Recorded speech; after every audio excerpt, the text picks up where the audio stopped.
The James Show Podcast. It's a tough day on the James Show. News Talk 820 93.3 FM WBAP. A Cowboys player has committed suicide. North Texas is reeling because one of our heroes, a Dallas Cowboy. How powerful is depression that it can knock off a Dallas Cowboy? How serious are these mental health issues? Because this is why we have so much interest in the stories, because I don't understand it. You don't understand it. I mean, some people out there who've been through depression are understanding it right now, but you got to understand, most of us don't understand this at all.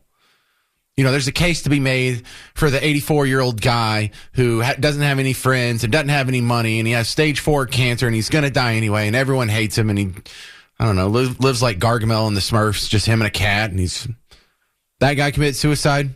Kind of understandable. This guy, 24 years old, playing for the Dallas Cowboys in the NFL and doing well. He's going to be a millionaire. He's in great health. He has an Adonis of a body. How can that guy not have any hope for the future? You haven't even fallen in love. You haven't even gotten married. You haven't even seen the birth of your first kid. You haven't danced at your kid's wedding. You haven't seen your What are you doing? What do you mean there's no hope? This is a deep, dark place. And so some people are calling in trying to explain it to me, and they're doing a pretty good job. I'll give them that. 800-288-9227. Let's talk about this. Catherine, Colleyville, you're on WBAP. Yes, thank you. You're exactly right when you said people don't understand it. People are lost and naive. And why? Because we have a mental health crisis in the United States today, and there's not enough education and training. People don't know what they're dealing with. I'm a mental health professional with a private practice, and I see people every day, and I have worked in psych hospitals, and people do not recognize the symptoms. But you can just turn on the TV or listen to the news any day, and you can see what's going on out there. People are out of control. They're creating chaos. There's assaults, destroying property, suicides, drug addiction, shootings. It's everywhere and right in front of people's faces. And we don't have anything that give us the proper education as to what we're dealing with. I deal with my clients, and they have depression, and many of them have family members who have symptoms of depression, and they don't know what in the world they're dealing with. They're trying very hard to fix it, and what they don't realize is they didn't cause it, and they can't fix it. They can't change it. It needs medication. It needs education. It needs therapy.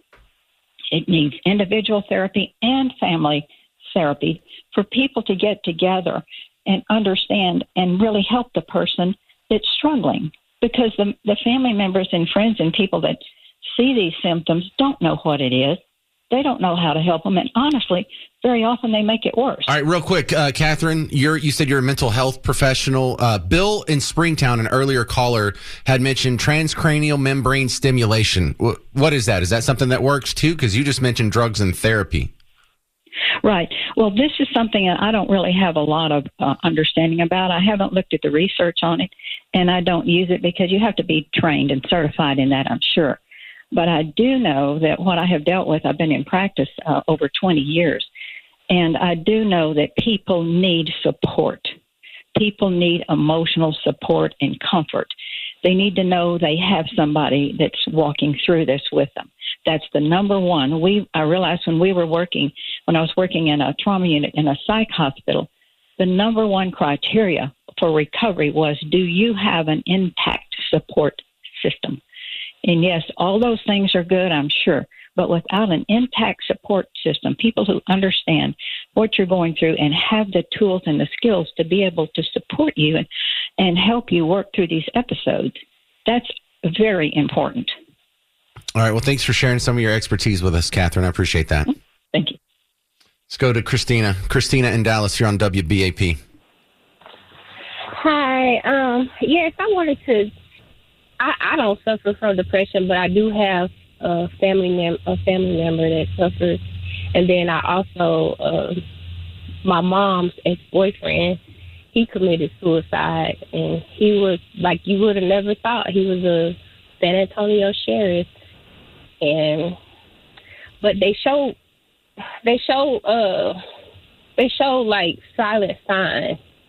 So as like the family members, you have to give them a safe space.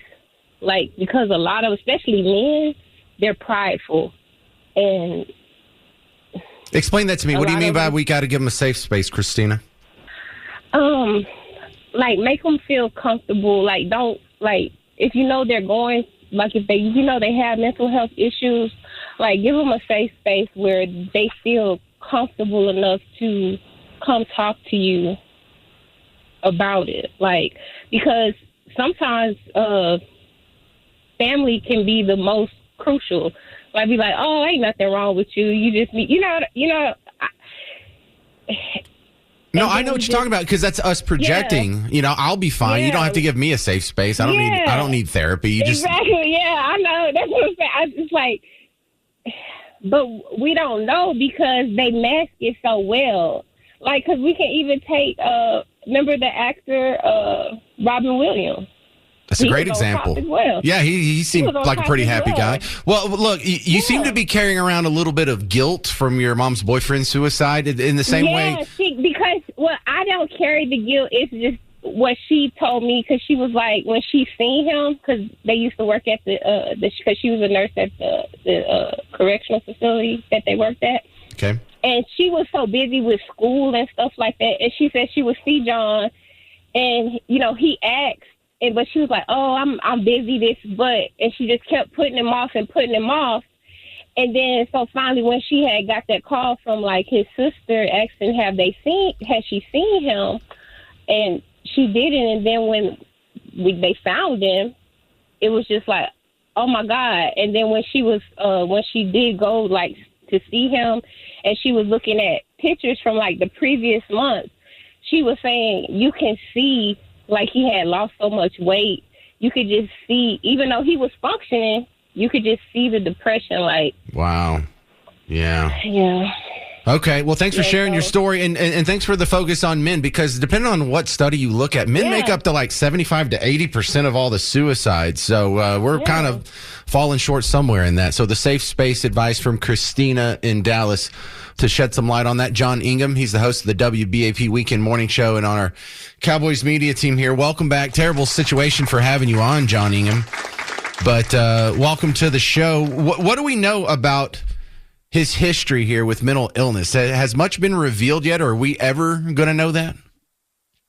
I don't know that we'll ever know the full extent, James. Thanks for having me, by the way. But I can tell you that going back to the draft, there were several teams, the Cowboys included, that did deep dives into Marshawn Neyland, as they will do to kids who have issues, be they mental issues, legal issues, whatever they may be. And Marshawn's, everybody talked about what a great kid he was, but his home, I don't want to say his home life, because it makes it sound like, you know, he had a rough time with his mother, and that I don't know.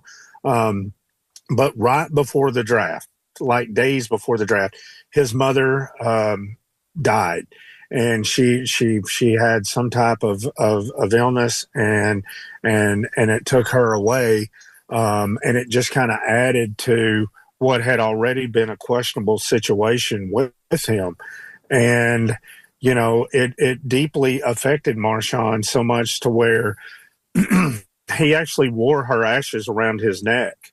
And one of our media brethren asked him if he was going to wear her ashes during games. And he said, yeah, I think I will.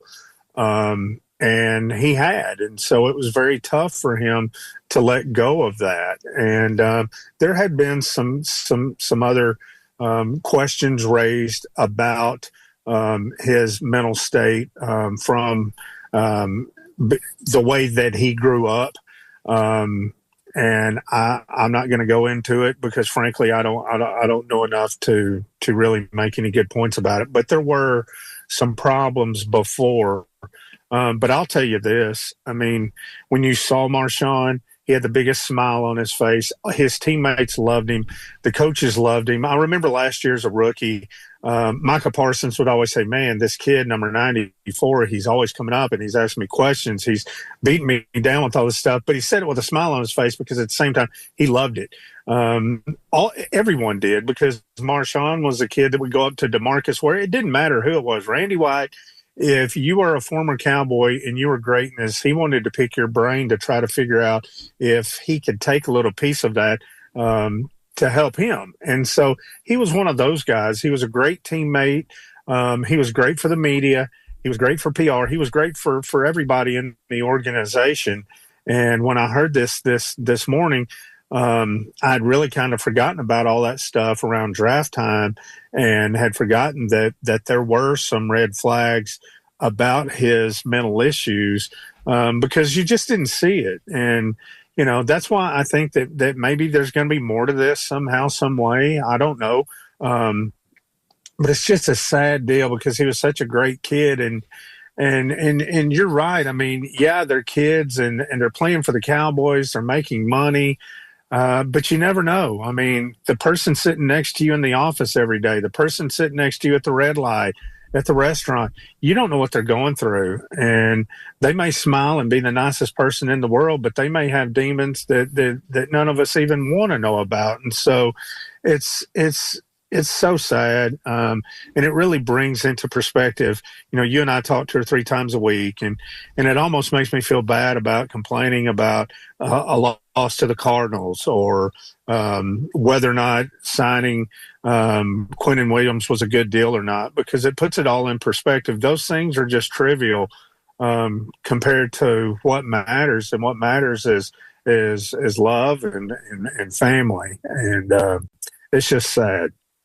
Agreed. All right. Good stuff, John Ingham. I appreciate your time on the James Show. Wish it was under better circumstances, but we'll have you back on soon. Thank you, sir. Thanks, man. Appreciate it. Sad day. Ramon, Red Oak, you're on WBAP. Yeah. If Dijon was suffering from CTE, then he's going to have such headaches that, if you remember the Patriot defensive back, I think he was, Rodriguez, that was put in prison for murder. Aaron Hernandez, he was a tight end. Yeah, and he did murder somebody. Well, from what I found out, he killed himself because of the CTE. I live through it right now with TBI, CTE, and PTSD. And with all that combined, just mounts on to the fact it creates depression. And then it's compounded when you have family members that just say, oh, it's all in your mind. And they know that you went to a specialist. And then on top of that, the VA says, oh, because you don't have the paperwork from being in theater, it never happened. And I got to pay out of pocket to try and get treated. And the NFL could actually maybe get this fixed if they go to the University of Boston and the VA of Boston and get them to go ahead and stop waiting on a patent for a dye that they know will work to find CTE. Maybe we could fix things for the players and us soldiers that are killing ourselves. Well, I believe the NFL wants to get ahead of this because, you know, they had a reason to suppress it, but now that it's been exposed and everyone's onto them, the faster they can solve this, the better. So I think the NFL's incentives are actually pretty well aligned with the good intent, although that's just a coincidence at this point. And I was interested to see how involved the NFL was in this process because I played the police audio and they were saying, well, the NFL called Frisco Police Department and the family told them that he had said goodbye in a group chat, hinting that he was going to commit suicide. And so I just, was putting this all together. So the family is getting a text from their cousin, brother, son who is about to commit suicide, and they don't call the Frisco Police Department. They don't call the Plano Police Department or the Texas Department of Public Safety.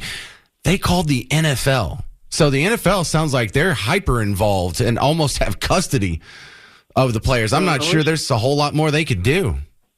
I wish DOD would be more hyper, incentivized for. Hey, and as for that, Ramon, I'm glad you brought that up. Listen, my dad had issues similar to that. He had some complications from his service, and there are veterans help groups out there, nonprofits that will help you do your paperwork. They went through and they refiled all my dad's paperwork, and he got help from the VA, and he gets now like a small disability check. And for some reason, just getting someone else from one of these nonprofits to redo your paperwork can get you good results. So try that, okay, Ramon? I've tried. You've tried that? All right. Well, I just want to throw that out there if you hadn't dug into one of those avenues of help. Rachel in Irving, you're on WBAP. Hi, Jake. Hey, Rachel.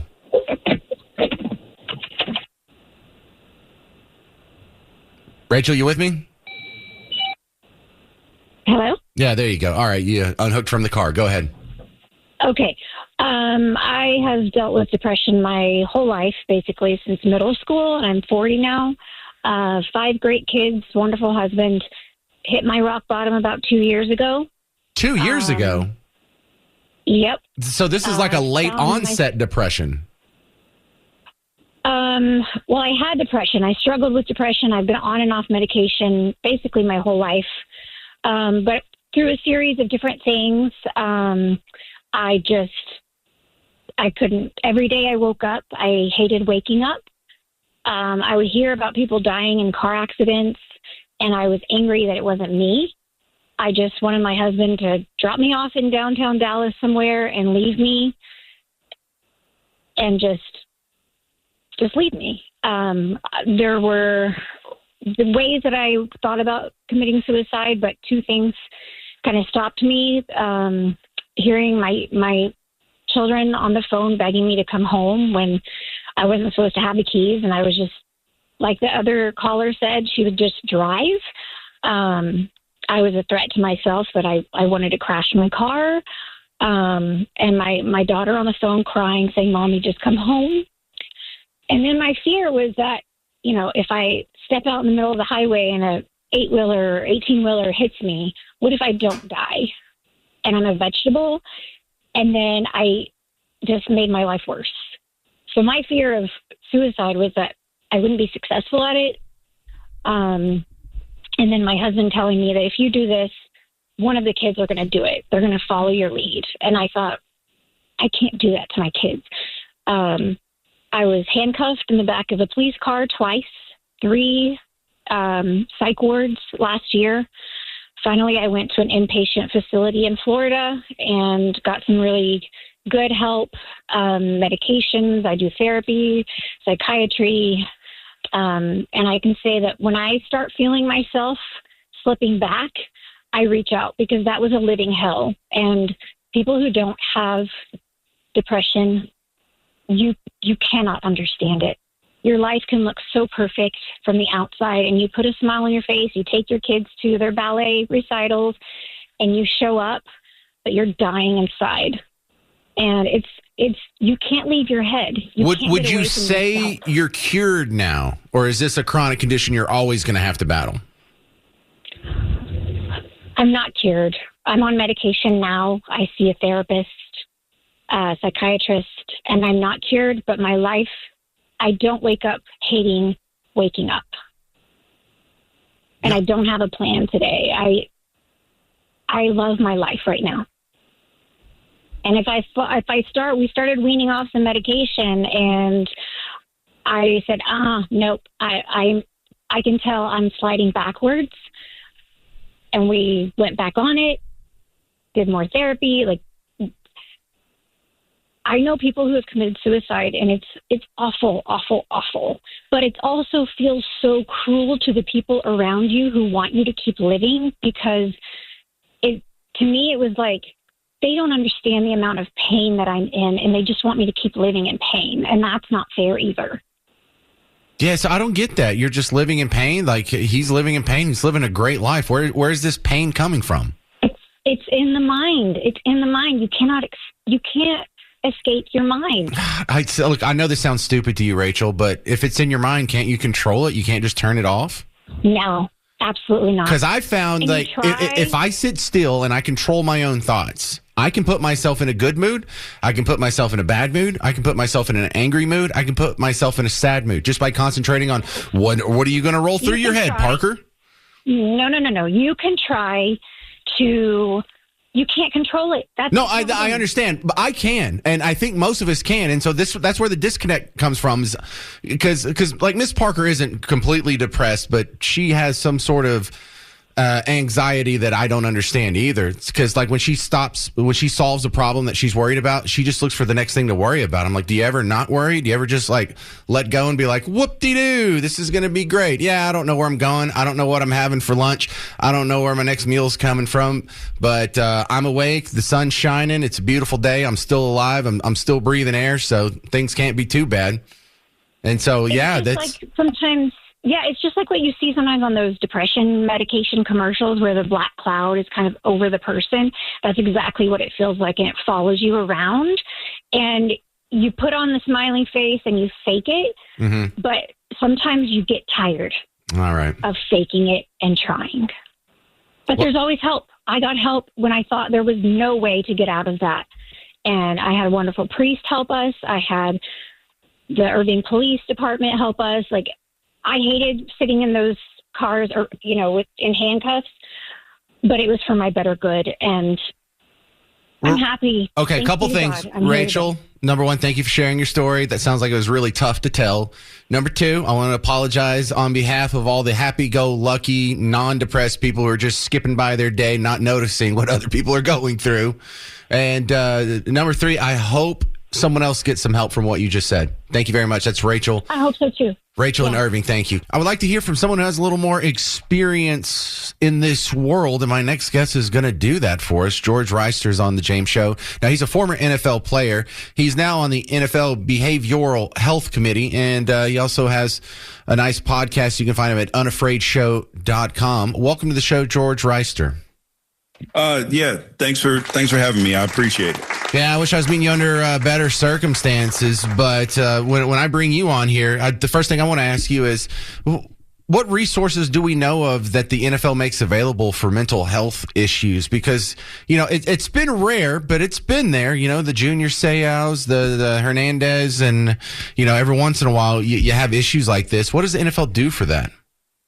Well, now there is at every single club, they have a team clinician who's available on some level. Now, granted, some teams do it better than other teams in terms of making that person available to the team, the way they have their own space, the way players can go talk to them without the coaches not necessarily knowing or being a part of it. Because part of mental health treatment is that it's not anonymous, but it is private. And if you believe that the team knows that something is going on, then all sorts of conspiracies start building in your head. And are they talking to the team? And is this going to affect your contract situation and everything else?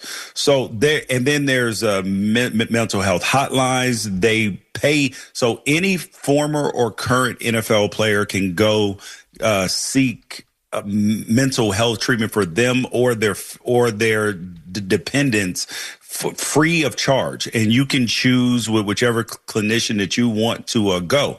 So that sounds all great, but the biggest issue is that we know about mental health is getting people to take those resources. Because you got to remember is that NFL players, you are big, you are strong, you are fast. And you can play when it's cold. You can play when it's hot, when you're tired, when you're hurt. So you believe that you are mentally tough. But and yes, you are tough, but that doesn't mean that you are as mentally fit as you are physically fit. I don't know what we do about the stigma that comes with mental health, though, because it's the same thing that stops people in the workplace from getting help, same thing that stops soldiers and policemen and firemen from getting help. The second you walk in and admit that you have a problem, people are going to see you differently. And I don't know what the answer is for that, George. Well, I mean, I think the normalization of it, because part part of it was cultural, right? Because as a black kid who grew up, I was born in Memphis, Tennessee, moved out to Cali when I was almost 9. And people used to say, oh, man, only white people go to see therapists because they can't deal with their problems. Us black people, we can deal with it. And that's pervasive in the community, even though that some of these stereotypes are being broken. And it's not just in the black community. It's in poor communities and in other, races and everything else. But when you normalize these things and the data shows, particularly in the military, because I've been to 20 military bases around the world speaking about this, about being as mentally fit as you are physically fit.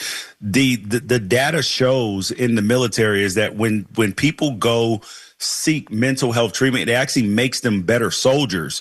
Whereas in the past, if they went to go seek help, they would ordinarily not be promoted. People would look at them differently.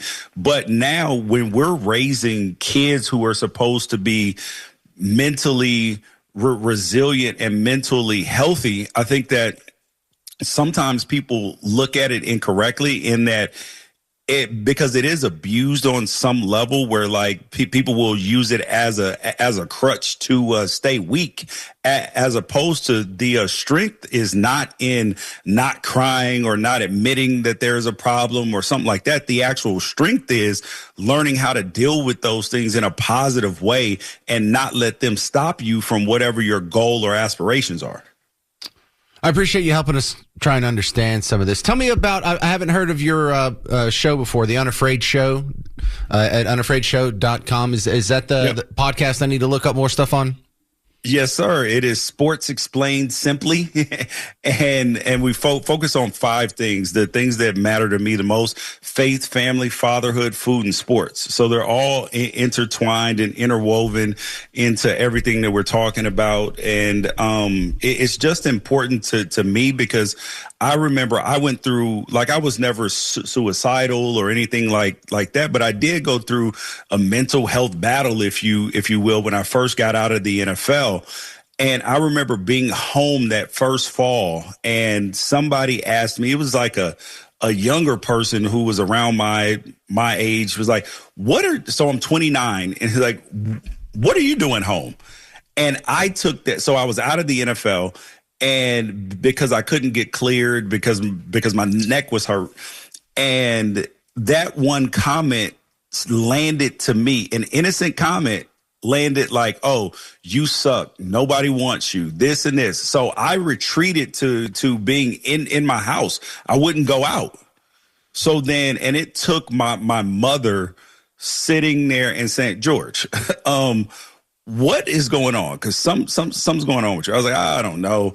And then once I went to go talk to somebody, and then she also brought it into perspective, saying, you didn't fail. You succeeded. You got drafted. The average is 3 years. You got 7. There is like that you have so many wins, but all you can see is the losses. Right.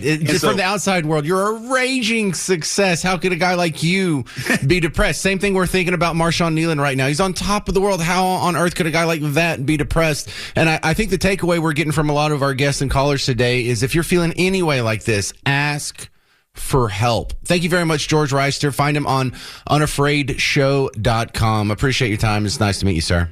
Yes, sir. Thanks. The James Show Podcast.